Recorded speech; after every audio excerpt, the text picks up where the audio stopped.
Keith, I usually around this time ask you what you are watching on television, but I want to know, what is your opinion of the Kanye documentary? I believe it's called Genius, right?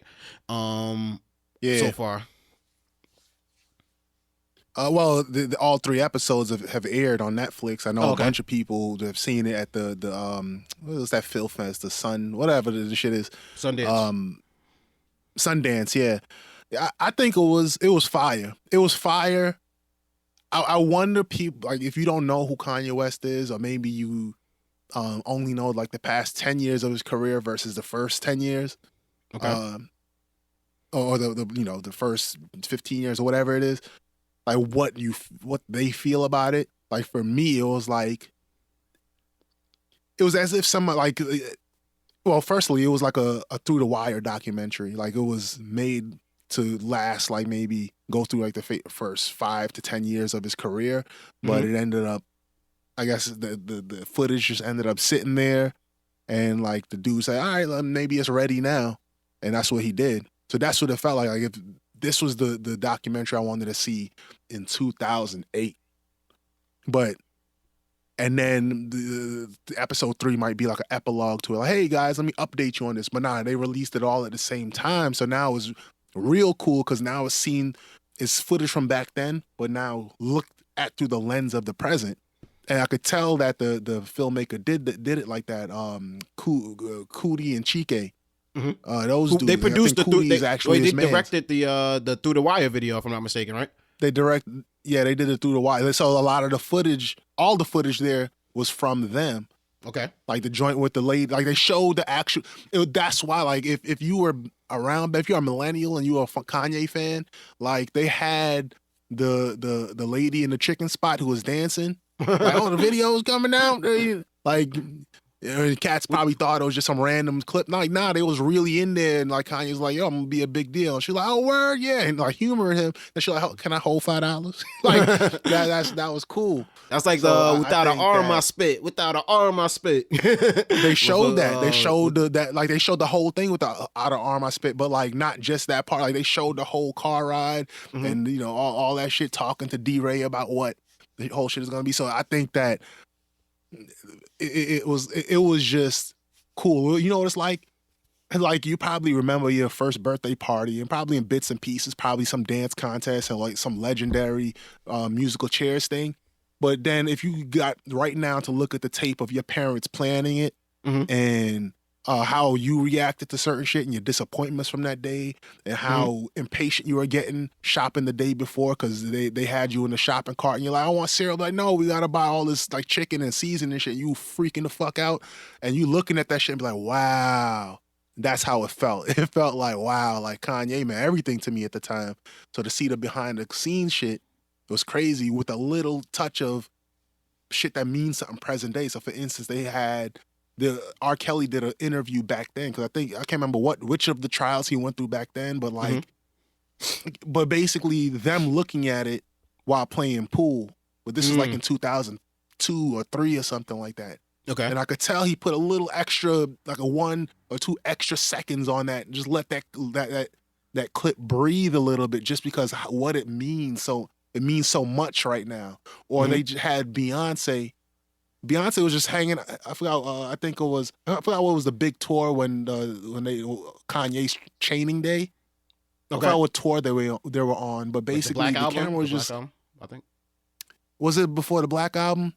Whatever album that was. I think it might have been for the Blueprint 2, and maybe that was before the Black. I can't remember what it was, but basically they were just going through the hallway, man. Famous people, they're just chilling. But when we talk about famous people in anything, it's not just those super famous people. Like, you know, at that time, let's say Jay-Z and Eminem was in the hallway. But then you'll also have like random people, like Chameleon might be just in there because like he's famous, but maybe he's not quite Jay-Z. So they just had Beyonce just there in jeans and a tank top. Like it was just like Beyonce was Beyonce, but Beyonce wasn't Beyonce. She wasn't B. Yeah, right? Yeah. So it was crazy to just see her there, just standing amongst common folks, just you could look at her and see she's soaking in all the star power. Like, wow, oh, look over there. I can't remember who was there. I'm just name random. Like, oh, Diddy's, oh, shit. Oh, Tweet is just hanging out over there. Oh, shit. You know what I'm saying? So and that was such a cool pivotal time in like our hip hop passion. Like we went to Kanye concerts back then. Like I remember going to your campus to see Kanye perform. You know what I'm saying? Like so we actually like have such a close connection to that time because that. I don't know. It's like our formidable years, right? Like this, I've actually separate my music memory to like what level of school I was in at the time, and Kanye falls into that college years where they were incredible years. You know what I'm saying? Yo, and he told our story like he was literally the soundtrack to our days. Like, you know, if my manager insults me again, 'cause I was terrible at my jobs back then, but I had to work for some cash to cop academics hoodies. And when he say, "Yo, if my manager insults me again, I will be assaulting him after I fuck the manager up." Like this is shit that maybe I didn't do, but it was like, yo, you dreamed of this shit. But man, this nigga tell me one more time that I'm just a late goofball. I'm a slap him, and then you know I'm gonna just raid the register. That's what I'm gonna do. And he sang that shit. So that's the first 2 episodes. That's the feeling. But then the last episode is about current day Kanye, and just the contrast of like a lot of the craziness you see now was there before. Like you saw like, but it wasn't like it was now it's out of control. And then just, you know, they go through the death of his mom and shit like that. And if you're a Kanye fan, or if you were at any point in your life a Kanye fan, this documentary, like it touches you in a certain way. And I don't know if I would recommend it to somebody who doesn't know Kanye, because I don't know if it's good through that lens. I just know it hit me hard. Yeah. I love the documentary. No. I myself have not checked it out yet, but I was like, I definitely got to talk to Keith about this because I know you probably share the exact, you know what I'm saying, sentiments that I'll have for it. Like, so definitely based off your recommendation, man, I'm gonna check it out. You know something interesting too from that? Like even before this documentary dropped, I heard D-Ray was tight because he's like, yo, Kanye didn't give him the like the credit on the album for the Bernie Mac impersonations. And he's like, yo, that would have crazy. That would have took my career to another place. Like I believe now he might on Spotify or maybe Tidal, they might actually say featuring D-Ray, but I don't think it's on all platforms. And I can totally understand.